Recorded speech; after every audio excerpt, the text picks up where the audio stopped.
down here, it looked like this guy is a very active 35 big blind stack. He's 3-betting there. He later squeezes across a couple of people. His stats are 36-25. And those type of people you really should do your homework on, because he's obviously taken time to kind of adopt a strategy that isn't standard for his stack size, in terms of like when you're looking at, I guess, dating myself back at the 20 big blind short stackers, there was almost like there was like not zero skill involved, but there was definitely a very exact strategy that most of them would use. And if you deviate from that, then and it was a good thing, then you probably were starting to get a bigger skill advantage and could probably end up full stacking.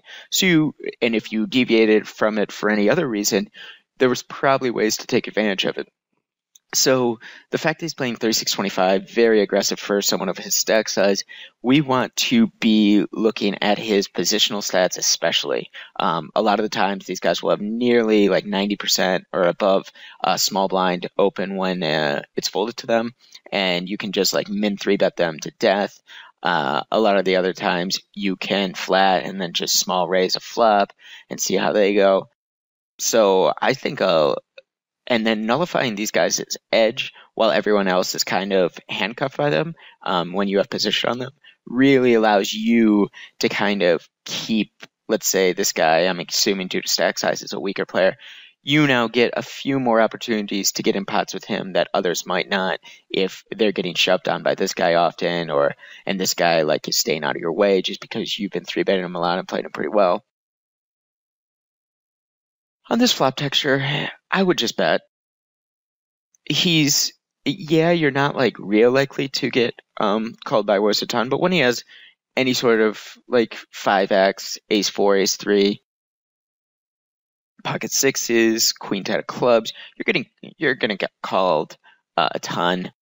You block him having a slightly better hand. It's very unlikely that he's slow playing anything pre, and even if he's got like king queen, you're not going to get any value from this type of player really, unless he improves. Like if the turn comes like a 6 and you check and you've checked the flop, he may or may not stab. We're not sure yet, but I think as a default top pair against this guy, with the distance between top and middle pair being so big and the fact that all of those pairs are in his range, I think makes it so that we should be c-betting that flop. Obviously, with the 8 kicker, if there was, and the backdoor flush draw, if there was a flop we wanted to pot control top pair on, if this was a spot where we wanted to pot control, this hand in itself fitting in our range works really, really well. So, obviously not a terrible mistake by any means, but just something to keep in mind against this type of guy. And I think this type of guy is much more likely to check call twice rather than like check call, check shove, that type of deal. Like if he's in there to gamble with like $181, he's probably going to be 3-betting his first hand a lot more often than like flatting. Since he's flatting, he's going to be much more like, we've got very limited information, but I feel like he's just going to be like the end of the flatty type. And once he checks, if he had a queen, I think he bets again. So we're only really losing to a jack, and he could have some showdown value.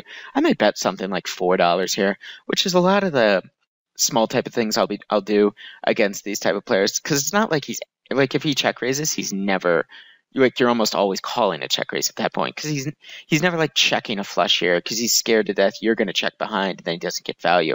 It's not and because the flush draw happened on the flop and you check back, he's going to assume you bet a flush draw. Even like the weakest of players will know that you're going to be betting when you have that flush draw if you raised.